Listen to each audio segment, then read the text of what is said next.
Pemirsa, kondisi ini memicu kemarahan warga yang mulai kehabisan stok makanan. Demi bertahan hidup, sejumlah warga terpaksa menjarah berbagai gerai minimarket di wilayah Sibolga dan juga Tapanuli Tengah. Aksi tersebut langsung mendapatkan respon cepat dari Polres Sibolga yang segera mengambil alih situasi dengan melakukan pengamanan di lokasi saat penjarahan berlangsung. Bahkan hingga kini akses jalan ke sejumlah titik terdampak di Sibolga Tapanuli Tengah masih terputus akibat longsor besar, kemudian juga jaringan telekomunikasi padam dan pasokan listrik belum bisa masuk secara maksimal. Mengingat hukuman 4 orang yang berada di... Informasikan saya sebagai Kanit Kamsel bersama anggota tadi pada saat melakukan pengaturan di jalan. Nama dulu Pak. Dan Nanti terakhir. kami dapati para masyarakat sudah berbondong-bondong untuk melakukan penjarahan. Jadi spontanitas kami melakukan pengamanan di seputaran Indomaret dan Alfamidi yang akan dijarah oleh masyarakat yang berdalih mungkin sudah kelaparan akibat bencana.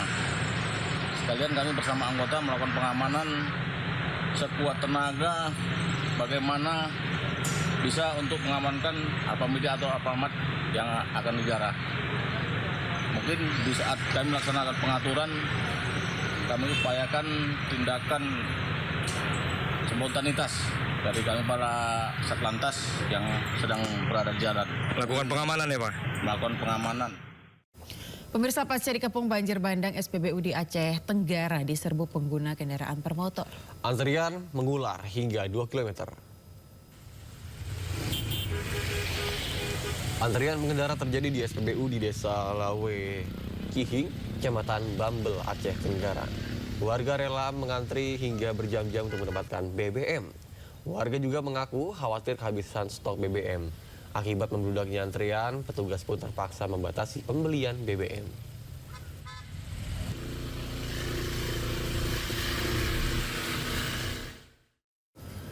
Di tengah bencana banjir dan longsor yang melanda Kabupaten Tapanuli Tengah, momen mengharukan terekam. Ya, seorang pria berjalan kaki selama 2 hari menembus area longsor demi mencari keberadaan anak dan istrinya. Seorang pria bermarga Hut Tauruk berjalan kaki puluhan kilometer untuk mencari keberadaan anak dan istrinya di Kecamatan Tuka, Kabupaten Tapanuli Tengah, Sumatera Utara. Momen ini diketahui dari video yang diunggah Masinton Pasaribu, Bupati Tapanuli Tengah di sosial medianya. Masinton pun berjanji akan membantu Hut Tauruk untuk berkoordinasi mencari keluarganya. Diketahui Kecamatan Tuka merupakan salah satu lokasi banjir terparah di Tapanuli Tengah. Akibat banyaknya warga yang terpisah dari keluarga mereka. Desa mana Bapak? Desa mana tuh Bapak? Saya di Tuka, Pak. Tuka. Kampung Rambutan. Sementara banjir bandang yang menerjang Kecamatan Batang Toru, Tapanuli Selatan, pemirsa, menghanyutkan rumah dan menyisakan duka mendalam.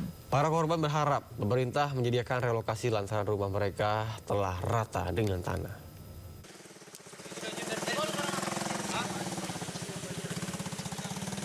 Tak banyak yang tersisa setelah air bah menghantam permukiman warga di Kecamatan Batang Toru, Kabupaten Tapanuli Selatan, Sumatera Utara.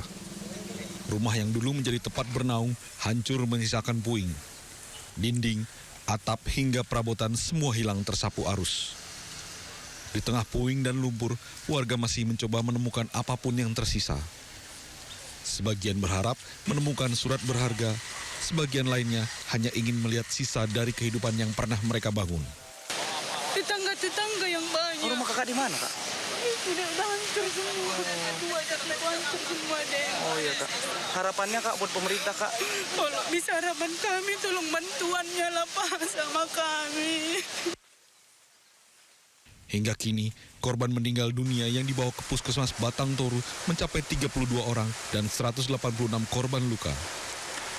Kemungkinan data ini akan terus bertambah mengingat banyaknya warga yang masih dinyatakan hilang. Dari Tapanuli Selatan, Sumatera Utara, Indra Mulia Siagian, iNews melaporkan.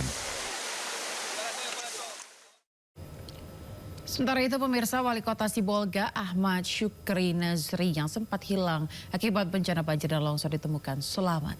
Kepala BNPB Letjen TNI Suharyanto menyatakan Wali Kota Sibolga terjebak longsoran dan harus berjalan kaki 4 hari.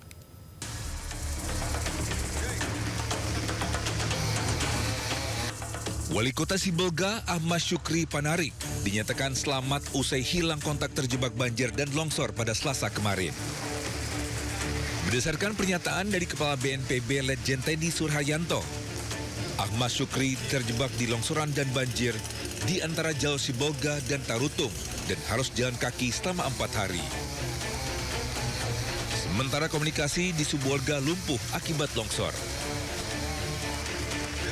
Saat ini kondisi Ahmad Syukri dalam keadaan sehat dan membutuhkan istirahat setelah berjalan selama 4 hari. Kalau dari saya ya, kebetulan tadi sudah langsung berkomunikasi dengan Pak Wakil Wali Kota Sibolga. Wali Kota Sibolga. Tadi pada saat berkomunikasi, iya kan masih muda beliaunya. Jadi kelihatannya capek tapi mukanya segar gitu. Jadi menyampaikan, ya udah Pak Wali besok aja kita ketemu. Sekarang Bapak istirahat dulu. Beliau ngomong, saya jalan kaki Pak 4 hari gitu ya. Karena kebetulan beliau terjebak di rute longsoran yang tadi saya katakan antara Sibolga dengan Tarutung. Rencana kami ketemu untuk melihat Sibolga ya. Kan berita awal tuh Sibolga yang parah. Ternyata setelah kita sampai di sini, Sibolga justru tidak terlalu parah. Justru yang parah Tapanuli-Tengah. Ya. Syukri semula berada di Medan sebelum bencana besar melanda Tapanuli Tengah dan Sibolga. Usai mendapat laporan soal kondisi cuaca ekstrim, Syukri langsung bergegas kembali ke daerahnya. Tim Liputan iNews melaporkan.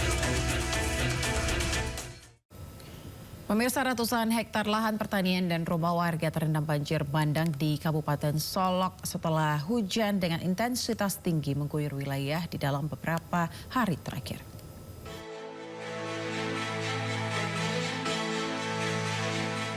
Dari pantauan udara di Solok, Sumatera Barat, menunjukkan banjir melanda desa-desa dan lahan pertanian.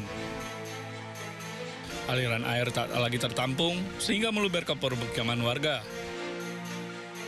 Di beberapa titik, genangan air berubah menjadi arus deras yang mengancam keselamatan jiwa. Gelombang banjir bandang dan tanah longsor telah menerjang Pulau Sumatera, yang mengakibatkan sedikitnya 84 orang meninggal dunia dan ribuan orang mengungsi. Kami dari Kodim 03 Solo, dalam menghadapi bencana ini kami membantu Pemda. Kami mengerahkan sekitar 200 orang untuk membantu penanggulangan bencana banjir dan longsor di wilayah Kodim Solo, termasuk di Kabupaten Solok. Ketua DPRD Kabupaten Solok meminta Presiden Prabowo untuk segera membantu upaya penanggulangan bencana di daerah tersebut.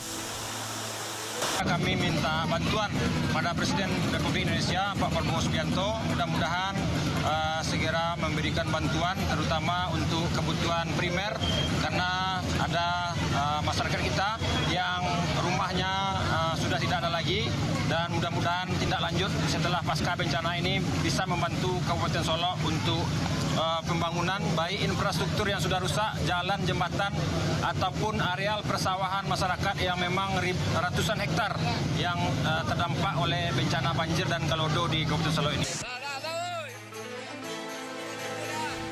Pemerintah Kabupaten Solok telah menetapkan status darurat bencana selama 14 hari, bertujuan untuk mempercepat operasi bantuan logistik dan pemulihan desa-desa yang terisolir oleh lumpur, puing-puing, dan jalan yang teruntuh.